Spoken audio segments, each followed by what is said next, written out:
최근 애플이 베트남을 손절하며 베트남에서 예정되어 있던 스마트폰 생산 계획을 중단하였습니다. 베트남 내에서 에어팟을 생산하는 협력업체 럭스쉐어가 아이폰 생산 기준에 부합되지 않는다는 것인데요. 이와 관련하여 베트남 현지의 협력업체 럭스쉐어 측은 공장 일부가 애플이 요구한 수준에 미치지 못했고, 특히 노동자 숙소와 관련한 기숙사 시설이 애플 기준에 미달했다며 현재 산업단지 외부에 2개의 부지에 근로자 기숙사 시설을 추가로 확장할 계획이다라고 말하며 질척거리고 있습니다.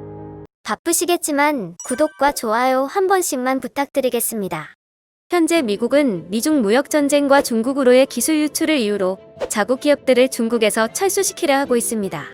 이에 미국 정부에서는 중국에서 공장을 철수하고 미국이나 동남아시아로 옮기는 자국 기업에게 많은 혜택을 주고 있습니다. 그리고 베트남은 애플이 스마트폰 생산 공장을 베트남에 지을 것이라는 기대에 한껏 부풀어 있었습니다. 애플이 럭스쉐어 공장을 통해 아이폰을 생산할 경우 약 6만 명 정도의 인원이 추가로 고용될 것으로 예상하고 있었습니다. 중국보다 저렴한 인건비와 베트남 정부의 적극적인 지원에 애플은 베트남의 스마트폰 공장을 설립하는 것에 긍정적으로 검토를 추진해 왔습니다. 하지만 애플 측에서 베트남 현지 공장을 방문한 이후 분위기는 180도 바뀌었습니다. 바로 애플이 베트남에서의 아이폰 생산 계획을 잠정 중단하겠다고 통지한 것입니다. 이들의 공장을 검토한 애플은 공장의 일부 조건이 애플 기준에 부합되지 않아 아이폰 생산 계획의 잠정 중단을 통지했다고 밝혔습니다. 그러나 지금까지 어떤 기준이 충족되지 않았는지는 구체적으로 확인되지는 않고 있습니다. 일각에서는 기준 미달은 핑계고 럭스쉐어 회사 자체가 중국 자본이라서 손을 떼는 것으로 추측하고 있습니다. 베트남인들은 애플이 베트남에 스마트 공장을 짓는다는 소식이 들려왔을 때만 해도 완전히 축제 분위기였습니다. 베트남인들은 이제 한국의 기업은 베트남에서 역할을 다했다. 삼성은 필요 없다. 한국 기업에 주는 혜택을 줄여라는 등 마치 애플의 베트남 이전이 확정된 것처럼 행동하며 애플이 베트남 외에 대안은 없을 것이라는 착각을 해왔습니다. 이러한 가운데 베트남에게 충격적인 소식이 인도에서 들려왔습니다. 인도 통신기술부 장관에 따르면 애플의 8개 OEM 공장이 중국에서 인도로 이전하였으며 이는 곧 인도가 전 세계 주요 생산 거점지가 될 것이라 밝힌 것입니다. 게다가 애플의 최대 위탁 생산업체인 대만의 폭스콘 역시 중국에서 인도로 일부 공장을 이전하겠다고 발표하였습니다. 중국에 있던 애플 공장을 포함하여 대만 기업들조차도 애플 관련 공장들을 베트남이 아닌 인도로 옮기겠다고 하고 있는 것입니다. 베트남이 가장 우려하던 일이 결국 현실이 되어버렸습니다. 이렇게 애플의 주생산 거점지가 인도로 결정되면서 삼성마저 베트남을 떠날까봐 전전긍긍하고 있습니다. 얼마 전까지만 해도 한국 기업에 대한 특혜를 그만 주어야 한다고 주장하던 그들은 태도를 180도 바꿨습니다.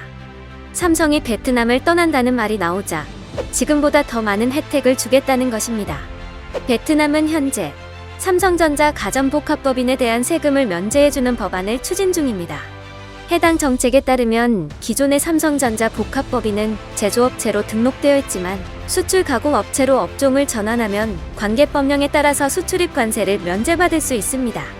이 특혜를 받기 위해서는 베트남 행정부의 승인이 필요하며 현재 승인 요청을 기다리고 있는 상황입니다. 사실 2018년도에 삼성 복합법인이 수출입 관세 면제를 제안한 바 있지만 요건이 충족되지 않았다며 면세심사에서 기준 미달로 탈락하였습니다. 하지만 애플이 베트남 이전을 중단하고 삼성전자가 떠난다는 소식이 나오자 베트남이 먼저 관세를 면제해주겠다며 나서는 것입니다. 베트남이 어떻게든 삼성을 붙잡아 보겠다는 모양새입니다. 베트남이 세금을 면제해주면 세계 시장에서의 우리 기업들의 경쟁력이 유리해지기 때문에 나쁠 건 없지만 또 애플 같은 대형 기업이 베트남에 들어오겠다고 하면 혜택 준 것들을 도로 빼앗을 가능성은 불보듯 뻔해 보입니다. 그리고 베트남인들은 원인 모를 혐한과 한국 기업에 대한 일방적인 불매운동 움직임을 보이고 있습니다. 그러면서 현재 베트남에서는 일본의 수천 개의 기업들이 베트남으로 투자를 확대한다는 기사로 도배가 되어 있습니다. 기회를 봐서 일본으로 갈아타고 우리나라 기업들의 뒤통수를 칠 궁리를 하는 것은 아닌가 하는 의심마저 듭니다. 현재 우리나라 기업들이 베트남 경제에서 차지하는 비중은 베트남 GDP의 30%를 차지하고 있습니다. 하지만 베트남이 계속해서 우리 기업들과의 신뢰를 무너뜨린다면 우리 기업들 역시 언제든 베트남보다 더 나은 차선책이 있을 수 있다는 것을 베트남이 깨달았으면 합니다. 오늘 준비한 소식은 여기까지입니다. 여러분들의 생각은 어떠신가요? 구독자님들의 소중한 의견을 댓글로 남겨주세요. 시청해주신 분들 모두 감사드립니다.